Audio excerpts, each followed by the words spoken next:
You're listening to Systemic Error Podcast. The failure was designed. Trump's rage crashes and burns as embarrassing new exposé set sales records, based on an article by Thomas Keek.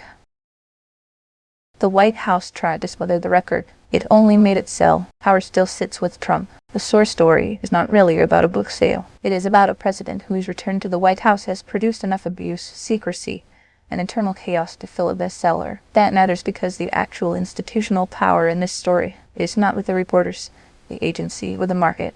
It is with Donald Trump, whose office gives him the power to set the terms of punishment, secrecy, and access. That is the real frame. A president who can still rate, boast, and try to bury. The book is a president whose machinery of power is still active, even when he looks ridiculous doing it. The book is evidence, not the event. The reporting says, regime change is based on years of reporting and interviews with close sources, and that it lays out Trump's abuses of power since his return to the White House. That is the substance. The rest is garnish, embarrassing bedroom snark, media market theater, the usual circus of elite consumption. The serious detail is not the snack list. It is the account of the staff attempt to go behind Trump's back over the Epstein files. That points to a White House that is not just lawless, but structurally unstable. Aides managing around the president, not under a coherent governing ethic, but under the pressure of concealment and survival. Smear is the default defense. Trump's response was not a rebuttal. It was the standard authoritarian reflex.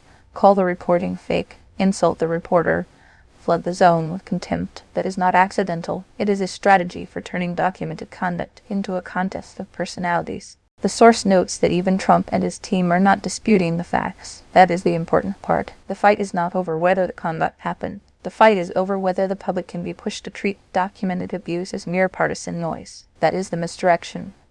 Recasting evidence is hatchet job, as if the problem were journalism rather than presidential wrongdoing.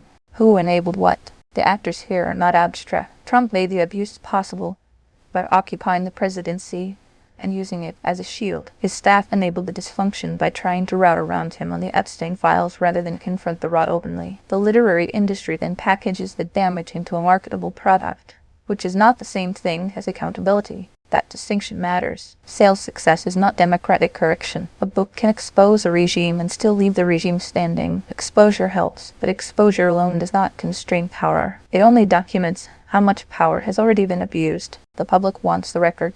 Axios says the book has sold more than 500,000 copies in its first month and is on track to be the best-selling nonfiction title of 2026. That is not proof of civic health. It is proof that there is a large audience for a coherent account of Trump's second term because the regime itself is incoherent, dishonest, and often sealed off for scrutiny. Keith Urban's comment that the book pierced the veil is the right phrase.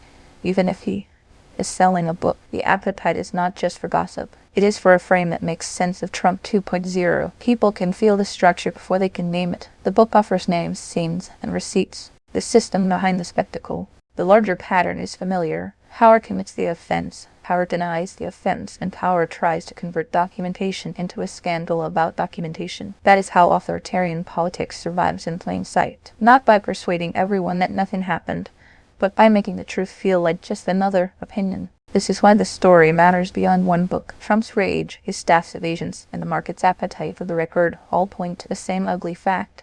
The damage is not hidden, it is merely being managed. You've been listening to Systemic Error. Thanks to AlterNet for today's article with the automated voice of Leobert. Thanks for listening.